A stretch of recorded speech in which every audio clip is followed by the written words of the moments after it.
gawa ako ng fettush salad. Ito ang gagawin ko, guys.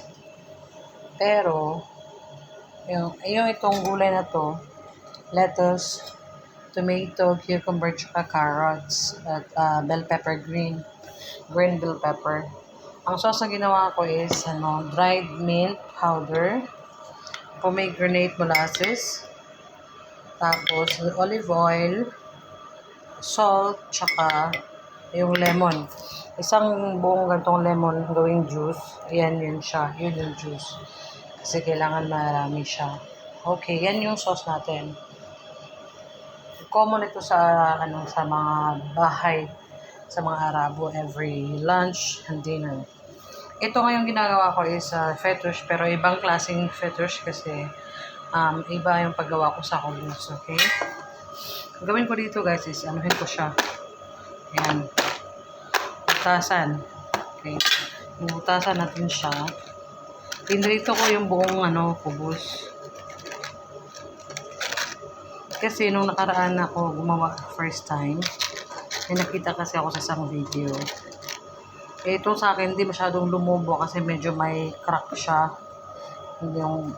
Kaya ganyan lang siya.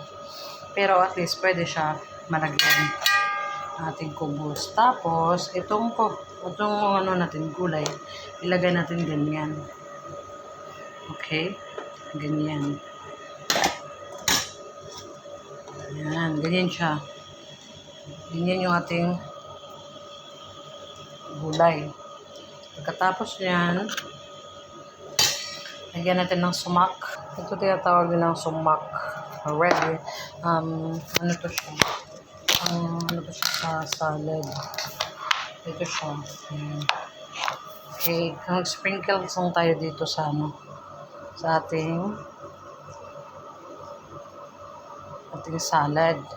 Tapos, yung sauce na ginawa natin, i-ano lang natin to, sila nang maglagay ng sauce, okay? Mamaya, pag kumain. Tapos, pwede na natin siyang i-serve. Pwede natin siyang i-serve na ng ganyan.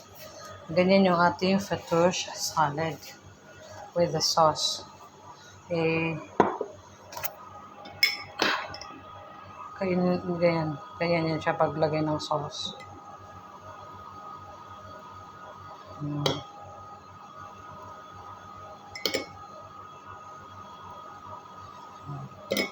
Ayan, and that's all. Our fettush salad is ready. Yan, guys. Kailangan natin maparan-paran. Kaya nung first time gumawa ako nito, ang saya ng mga amo ko.